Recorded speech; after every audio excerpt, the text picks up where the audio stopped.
Lastniki prestižnih jaht tukaj v Marini Dubaj ne morejo v šoping hoditi peš, ampak potrebujejo en udoben avto. No in ker so navdušenci nad avtomobili, tako kot jaz, se mora ta tudi dobro peljati. Le kaj lahko izberejo?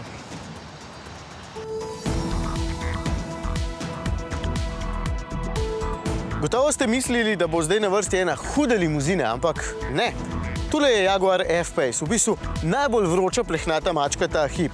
In to je tudi avtomobil, ki naj bi predstavljal večino njihove prodaje, zato nič ne škodi, če si ga malce pobliže pogledamo. Poglejte masko, enormna je. Tukaj je maček na preži in podobno se počuti voznik za volanom, zato mu v Marini v Dubaju ne bi bilo nič nerodno.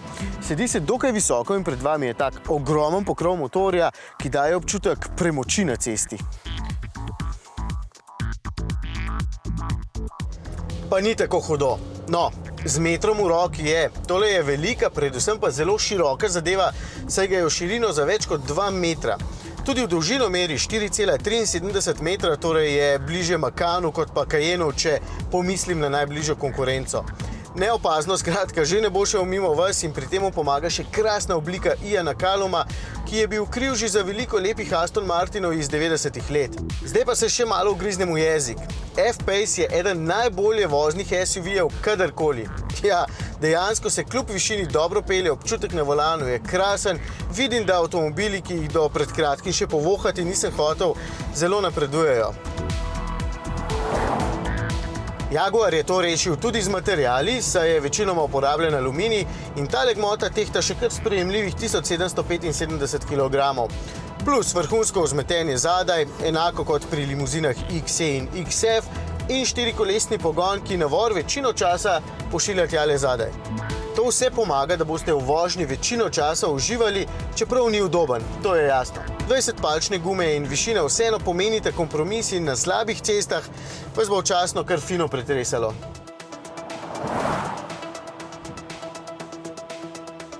Pri tem F-Pace me edino dizelski motor ne navduši, ker je preveč robat. Zvok je sicer dokaj globok, da se vam včasih samo za trenutek zdi, da ni traktor, sicer pa je preglasen in preveč trese, da bi si zaslužil tako lepo, fino zunanjo podobo. Zmogljivosti sicer niso slabe, iz 2 litrov prostornine iztisne 132 kW moči, to je 180 konjev, in čeprav se ne sliši prav veliko, lepo vleče. Je kar primeren za današnji čas, ko večina raje namesto močnejše motorje vlaga v bolj bogato dodatno opremo, ampak meni vseeno manjka nekaj več. Je pa menjalnik odličen. Že sama ročica oziroma tale gumb je poseben, 8 prestav pa menja za šalo. Poraba na testo okrog 8, kar ni tako slabo za 4-kolesni pogon.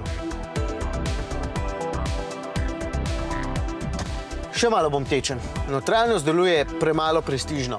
Z večjim zaslonom tule bi bila sicer bolj moderna, čeprav mi je tale všeč, ker ima ob strani gumbe, ki so zelo uporabni.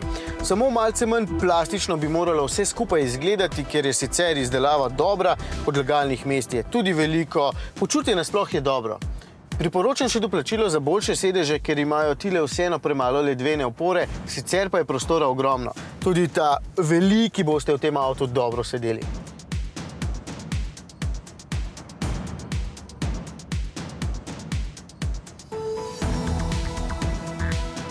Evo, pri F-Pace očitno ne gre samo za izgled, gre za odličen SUV. Tisti, ki hočete, da se vaš cestni terenec tudi odlično po cesti pelje, boste gotovo navdušeni.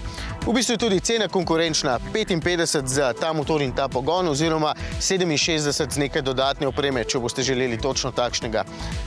A ne, kako je fino, ko je ponudba vedno bolj bogata in se potem vedno težje odloči za svojega favorita.